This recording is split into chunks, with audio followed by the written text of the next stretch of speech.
Late on a scorching August afternoon in 1949, elite smoke jumpers dropped into Montana's Mann Gulch. Within an hour, the wind shifted. A fire leaped across the canyon and began racing straight at them. The flames stretched 30 feet into the air, moving fast enough to cross 2 football fields in less than a minute. The men had to run for their lives up a steep, rocky incline. With the fire closing in, the crew's foreman, Wagner Dodge, realized they couldn't outrun it, so he stopped running. He ordered his men to drop their heavy axes, saws, and shovels. Then he took out a matchbook, lit the dry grass directly in front of him, and lay face down in the burning ashes. Dodge survived. By burning the fuel ahead of him, he created an escape fire, breathing the thin layer of oxygen close to the ground while the wildfire raged directly over his back. But his crew ignored his orders. 12 men kept running up the hill, refusing to drop their heavy equipment, and perished. Under extreme stress, the men reverted to their most automatic instincts. For a wildland firefighter, tools are their reason for being deployed in the first place. Dropping a saw or a shovel meant abandoning their training, their mission, and their very identity. Most of us will never outrun a wildfire, but we all carry our own tools, things we know, assumptions we make, and opinions we hold. Often, our biggest threat isn't a lack of knowledge, it's the inability to drop those cognitive tools when the environment around us rapidly changes. This chart shows that habits and instincts take up the vast majority of our mental space. It takes less energy to hang on to old views than to grapple with new ones. We favor the comfort of conviction over the discomfort of doubt. In a world moving this fast, survival is a function of how quickly you can unlearn outdated mental habits. Phil Tetlock discovered we slip into professional mindsets when beliefs are challenged. This diagram outlines 3 cognitive traps. First, preachers deliver sermons to protect ideals without proof. Second, prosecutors find flaws in others to win arguments. Third, politicians lobby for audience approval over truth. To see these traps in action, look at Mike Lazaridis.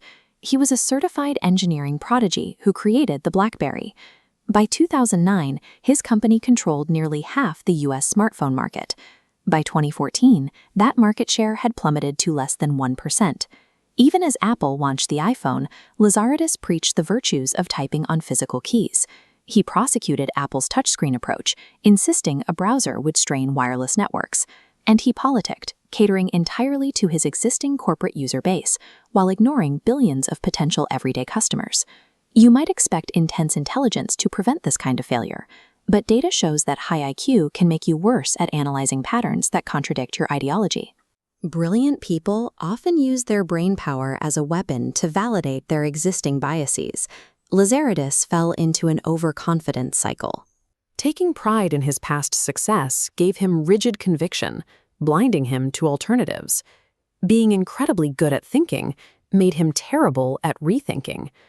There is a 4th way to think, which breaks this trap: adopting the mindset of a scientist. You don't have to wear a lab coat to use it. It just means refusing to let your ideas harden into permanent ideologies. In this mode, you lead with questions.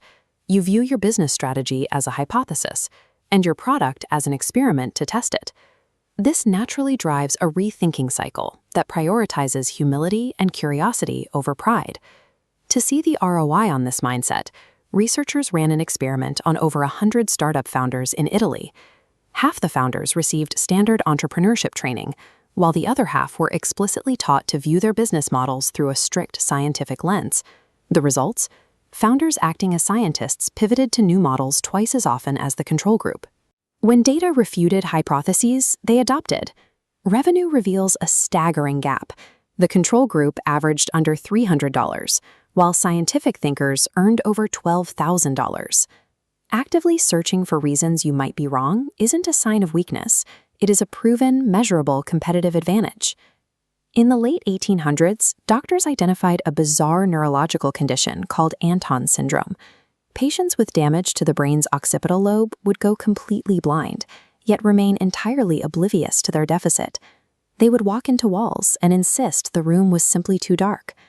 Even with a perfectly healthy brain, We all suffer from a cognitive version of this condition. We have blind spots in our knowledge, and worse, we are blind to our own blindness. This manifests heavily at two extremes. First is the armchair quarterback. This is someone with low competence, but dangerous overcompetence. Take David Oddsson, an Icelandic politician whose policies caused the worst financial meltdown relative to GDP in human history. Years after bankrupting the country, he confidently ran for president, citing his, quote, considerable experience. On the opposite end of the spectrum is imposter syndrome. These individuals possess incredibly high confidence, but are paralyzed by unwarranted underconfidence, like Hala Thomasdottir, an investor who navigated that exact financial crisis but felt completely unqualified to lead her country. The ideal mindset lies perfectly between these two extremes.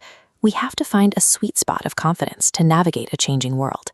That requires divorcing your ego from your intellect and treating the purpose of learning as the constant evolution of your beliefs. The next time you face a sudden shift in your life or your work, audit your mental tools. If you find yourself preaching to a choir, prosecuting a rival, or politicking to a crowd, drop the baggage. Put on the goggles of a scientist and be willing to light an escape fire of your own making.